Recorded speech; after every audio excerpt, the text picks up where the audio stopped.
Assalamualaikum warahmatullahi wabarakatuh. Nama saya Nazatul Fazliah binti Muhammad Nasir, dan pada hari ini saya akan membentangkan tajuk kajian yang bertajuk penggunaan DNA sebagai karinah dalam kes jenayah syariah dan kes penentuan nasab anak di Mahkamah Syariah Malaysia. Sebelum itu, saya ingin mengucapkan ribuan terima kasih kepada pensyarah-pensyarah saya, iaitu Dr. Zulzaidi dan juga Dr. Hindun, atas peluang yang diberikan bagi saya untuk menyertai seminar ini. Dalam kajian ini, saya mengetengahkan 4 objektif. Yang pertamanya adalah DNA dan aplikasi dalam sains forensik. Kedua adalah pengiktirafan DNA sebagai karinah dalam kes jenayah di Mahkamah Syariah. Dan yang ketiga adalah pemakaian DNA dalam penentuan nasab anak daripada perspektif syariah. Dan yang keempat, pengaplikasian penggunaan DNA dalam penentuan nasab anak di Mahkamah Syariah. Jadi metodologi kajian yang digunakan adalah kajian perpustakaan, di mana analisis dilakukan dengan merujuk sumber seperti undang-undang, artikel, jurnal, buku dan kes-kes yang berkaitan. Beralih kepada objektif yang pertama, DNA dan aplikasi dalam sains forensik. DNA ini merupakan asid deoksiribonukleik, komponen utama kehidupan, dan ianya mengandungi bahagian set-set arahan biologi yang membentuk kepribadian individu. Maklumat-maklumat ini pula diperturunkan dari satu generasi ke generasi yang lain melalui perkembangan pembiakan. Jadi, setiap individu itu memiliki set lengkap DNA yang mengandungi kromosom yang diperolehi daripada ibu bapa. Sebanyak 23 pasang, dengan setiap satunya adalah daripada ibu dan bapa, yang menjadikan bilangan itu sebanyak 46 set kromosom. Antara sel-sel yang mempunyai rangkaian DNA adalah seperti sel darah putih, sperma, belur, air liur, akar rambut, tahi, telinga, tulang dan gigi. Biasanya, DNA ini akan diekstrak daripada nukleus dan diuji untuk mendapatkan susunannya sebagai data perbandingan.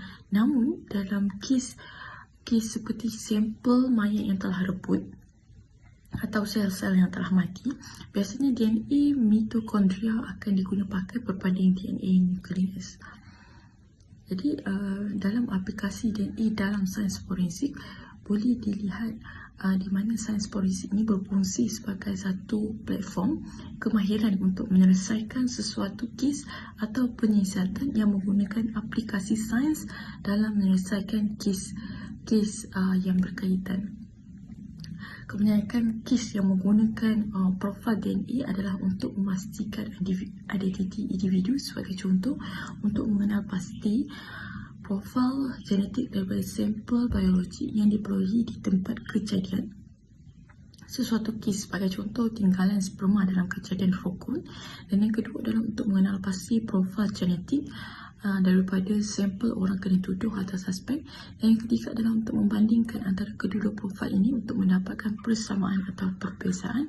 Dan yang keempat adalah untuk mengira keberangkalian statistik bagi seorang individu secara rawa memiliki profil genetik yang sama dengan profil genetik yang diperolehi daripada tempat kejadian. Jadi, seterusnya kita akan beralih kepada hasil dapatan kajian yang kedua, iaitu status pengiktirafan DNA sebagai karinah dalam perundangan syariah. Antara pandangan yang diambil di sini adalah Abdul Karim Zaidan yang jelas menunjukkan bahawa karinah ini merupakan kepada keberadaan atau ketiadaan sesuatu entiti yang menjadi dasar bagi keterangan yang disampaikan oleh seseorang, dan konsep ini diterima dalam konteks Islam. Jadi, enakmen keterangan Mahkamah Syariah Negeri Selangor 2003 terdapat peruntukan khas berkenaan karinah pada bahagian 1, bahagian 2 yang mengandungi Seksyen 5 hingga 42, di mana secara amnya karinah di dalam enakmen ini mempunyai 7 perkara utama, iaitu karinah dalam bentuk am, karinah dalam bentuk pernyataan oleh orang yang tidak dapat dipanggil sebagai saksi, dan yang ketiga, karinah dalam bentuk pernyataan yang dibuat di bawah hal keadaan khas, dan yang keempat, karinah dalam bentuk sebanyak mana pernyataan kehendaki dibuktikan. Dan yang kelima, bila penghakiman mahkamah menjadi karina, bila pendapat orang ketiga menjadi karina, dan yang seterusnya bila watak menjadi karina. Jadi di Malaysia, penggunaan DNA ini telah menjadi umum dalam konteks mahkamah sivil. Namun begitu, di mahkamah syariah, aplikasi DNA ini terutamanya berkaitan dengan kes-kes seperti hak penjagaan anak, jenayah syariah dan pengesahan status nasab dalam kes-kes harta pusaka bergantung kepada keadaan dan fakta kes yang dikemukakan di hadapan mahkamah. Sebagai contoh, dalam enakmen keterangan Mahkamah Syariah Negeri Selangor 2003, Mahkamah Syariah telah menerima pakai konsep karina sebagai secara meluas melalui Seksyen 33 sehingga Seksyen 39 yang memperuntukkan mengenai bila pendapat orang ketiga menjadi karina. Jadi pemakaian Seksyen 33 ini difokuskan untuk menilai kategori pendapat pakar di Mahkamah Syariah yang memperuntukkan apabila mahkamah perlu membuat sesuatu pendapat atas sesuatu perkara mengenai undang-undang negara asing atau mengenai sains atau seni atau tentang identiti atau keturunan tulisan tangan atau cap jari atau berhubungan dengan penentuan nasab, maka pendapat atas perkara itu daripada orang yang mempunyai kemahiran khusus dalam undang-undang negara asing, sains atau seni itu. Orang yang sedemikian itu dipanggil, dua orang pakar atau lebih hendaklah dipanggil untuk memberikan keterangan jika boleh, tetapi jika tidak terdapat dua orang pakar, maka keterangan seorang pakar adalah memadai. Sebagai pemahaman, dapatlah disimpulkan di sini bahawa sekiranya terdapat sesuatu dokumen lain yang dikemukakan atau dibuktikan, maka pendapat pakar akan menilai ke atas sama ada kedua dokumen ini telah ditulis oleh orang yang sama atau orang yang berlainan dan ia akan dijadikan sebagai karina. Seterusnya, kita akan beralih kepada dapatan yang ketiga, iaitu pemakaian DNA dalam penentuan nasab anak dari sudut perspektif syariah. Secara asasnya, tajuk ini kita akan melihat kepada dua sumber hukum, iaitu Al-Quran dan Hadis, yang menyebut panggillah anak-anak itu dengan berpinkan kepada bapa-bapa mereka sendiri. Cara itulah yang lebih adil di sisi Allah. Dan seterusnya dalam hadis, nasab anak itu memiliki hamparan perkahwinan yang sah, sedangkan bagi penzina tiada apa-apa hak. Ulama bersepakat penentuan nasab dapat dilakukan dengan tiga cara, iaitu firash, pengakuan dan penyaksian.